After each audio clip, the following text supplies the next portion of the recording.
Per il Veneto questa è la settimana decisiva, ma non si può abbassare la guardia. Lo ribadisce il presidente Luca Zaia, che sottolinea come il rispetto delle regole da parte dei veneti sia stato determinante per le statistiche riguardanti il virus. Resta da capire come affrontare il tema delle riaperture. La nostra ordinanza, ma soprattutto il DPCM, cioè il decreto del Presidente del Consiglio, scadono alle ore 24 del giorno 13 di Pasquetta.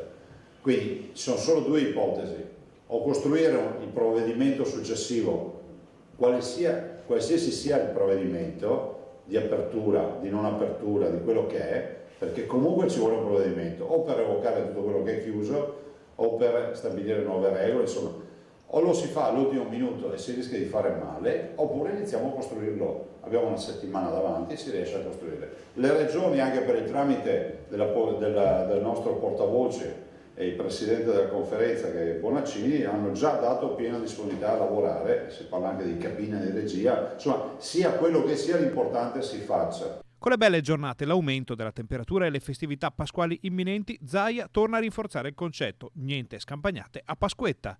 Mi sembra logico, io sono qua a Pasqua anche a Pasquetta con gli assessori. Penso che più di dare buon esempio così, cosa volete che vi dica? L'ordinanza vieta ogni forma di aggregazione pubblica o privata.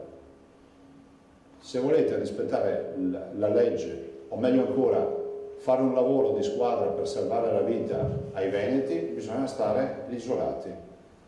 Sentite, possiamo, anzi fisserò io un giorno, farò una proposta di fissare un giorno di Pasqua e Pasquetta un po' più avanti e lo celebreremo tutti, facciamo così.